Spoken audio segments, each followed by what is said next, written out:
Yes, nuko nongere mbasuhuze mwe tumaze kumenyerana kuri channel Samuzos TV. Uyu munsi tugiye kubana tubabwira amakuru agezweho yasohowe na Minisiteri y'Ubuzima bifatanyijwe n'abatwara ibinyabiziga n'abagenzi bose hamwe, uko byagenda ku bantu bagenda mu modoka. Bavuga ko bamwe mu bagenda mu modoka iki cyorezo cya Marburg byoroshye kuba bahita bacyandura kuko bagenda bafashe kuri bya byuma, umwe afashe n'undi akaza akahafata, ibyo bigatuma icyorezo cyakwirakwira cyane. Ibyo bikaba na Minisitiri yabivuzeho ko Marburg idateye nka COVID-19, bikaba bigiye gufatirwa ingamba ariko zitameze nk'iza COVID-19 kuko bitandukanye. Tudatinze rero iza incamake z'amakuru tugiye kubaramburira, kadutangire tubarambura amakuru mu buryo mwumva amakuru mu buryo burambuye. Abagenzi bamwe bavuze ko ngo Marburg impungenge ni nyinshi ku bagenda mu modoka rusange. Rero iki cyorezo cya Marburg, indwara ya Marburg imaze icyumweru yadutse mu Rwanda, iteye impungenge abagenda mu modoka rusange bahagaze bafashe ku byuma byo muri izo modoka, kandi nta buryo bwo gusukura intoki no kwirinda gukoranaho bwashyizweho muri izo modoka. Umugenzi witwa Munyemana Jean Pierre waganiriye na Kigali Today wari muri izo modoka agira ati: kubera ko tugenda dufashe aho abandi bafashe, bikiyongeraho ko izo modoka zijyamo abantu benshi bagenda begeranye cyane bagakoranaho, ntabwo wabura kuhandurira. Ati nta muntu bidateye impungenge, dore nk'aha ngaha ndahafashe nsizeho icyuya n'undi araza ahafate, byanze bikunze arandura indwara, arandura abantu. Ni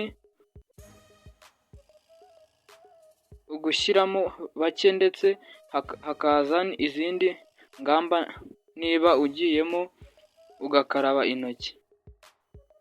Mukeshimana Madeline we nawe wari uvuye muri gare yo mu mujyi yerekeza i Kagugu muri Kinyinya, asaba ko abagenda bahagaze baba babyihoreye muri iyi minsi kugira ngo habanze hafatwe izindi ngamba. Ati ahangaha kuri ibi byuma umuntu aba afite ibyuya mu ntoki agakoraho, kandi nabyo ari amatembabuzi yanduza, ari ibirinda bishobora gushyiramo wenda iyo sanitizer, umuntu akayihanaguza mu gihe yinjiye muri bisi cyangwa wenda bagahitamo gushyiramo abantu bagenda bicaye gusa. Shoferi w'iyo modoka uzwi ku izina rya Shirumuteto cyangwa Yutongo avuga ko we aba yirinze kuko nta muntu wundi ukora kuri vola ye, kandi ngo aba yabanje kuhatera umuti, akaba yizeza ko agiye kuwusubira n'abagenzi atwara.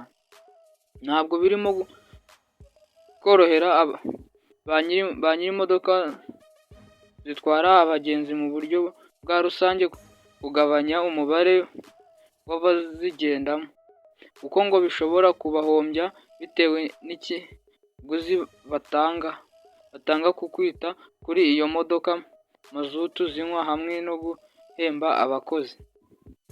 Umunyamabanga uhoraho muri Minisiteri y'Ibikorwa Remezo Fidèle Habimana avuga ko bagiye gushyiraho amabwiriza yo kwirinda Marburg ariko adahuye neza nk'ayo kwirinda COVID-19. Habimana yagize ati ibijyanye no kwegerana kw'abantu muri Yutongo ni ikibazo gikwiye kurebwaho. Turimo turashyiraho hamwe amabwiriza tugomba guhuza na Minisiteri y'Ubuzima, gusa COVID-19 na Marburg biratandukanye. Ntabwo rero wavuga ngo turakora copy paste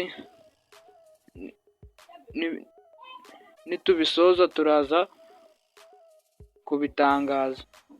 Habimana avuga ko ba nyiri imodoka zitwara abantu benshi cyane cyane abagenda bahagaze begeranye kandi bafashe ku byuma, ngo bagomba gufatanya na leta guhangana n'ibibazo bireba ubuzima bw'abantu.